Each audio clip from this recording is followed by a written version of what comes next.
Hi, my name is Emma Ashford. My pronouns are she, her, and I'm a DGF musical theater fellow.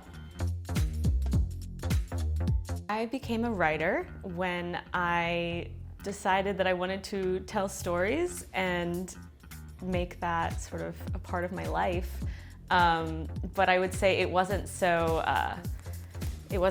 like, here I go, exact. It was more like, I'm making a musical on the playground. Everyone come over, we're gonna rehearse. And I can't believe I made so many people do rehearsal in the middle school.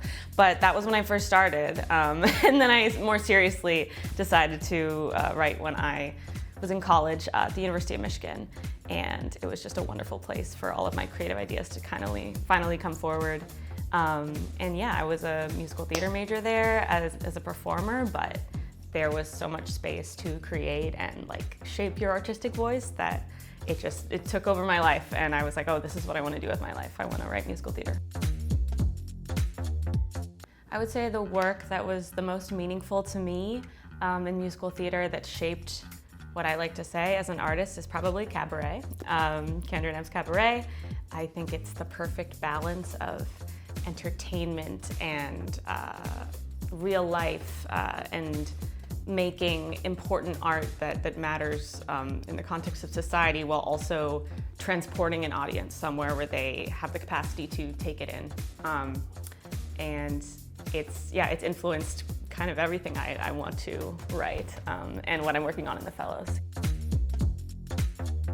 I am working on my musical Miss America in the Fellows program, which is a dark comedy, tragic comedy musical. And it's about a 17-year-old girl from Indiana who accidentally discovers she's pregnant. And she is about to go to her freshman year of college. And in the world of Miss America, abortion is equated with homicide or feticide in the eyes of the law. So if you are caught attempting abortion, you are sent to a special birth prison for that specific purpose called the New Life Unit, where you stay for the remainder of your pregnancy. And I was interested in this because I just feel like people, myself included, turn their brains off when you hear like contentious topic A or whatever, and there are real people being affected by these things that we consider like political fodder, and I wanted to write a story about them.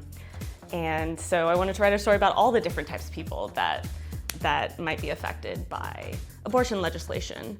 And so in the story, people are sort of excavating their relationship to gender because there's been this rollback of gender roles and expectations in the society correspondingly to this new legislation.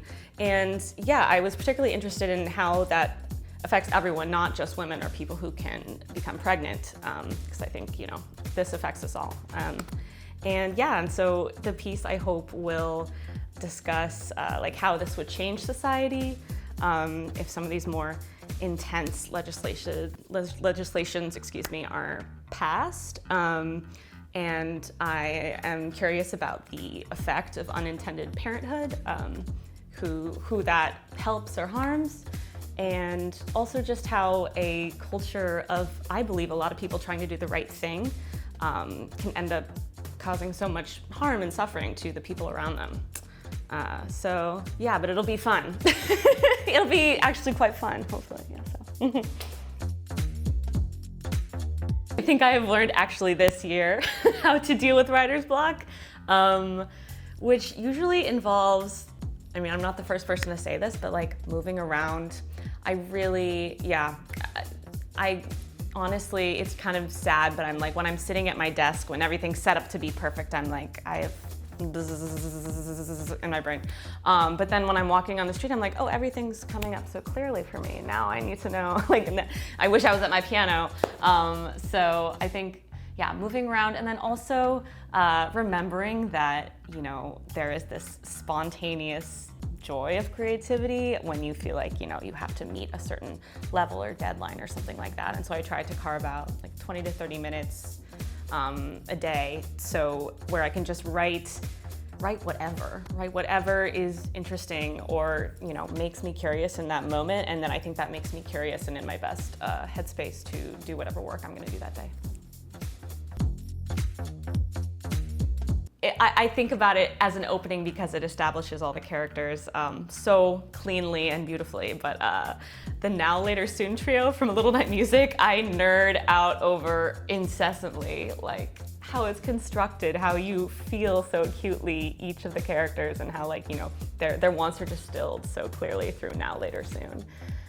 And their relationship to each other and how they kind of never quite meet. Yeah, I could listen to that over and over again and still find new things to love about it.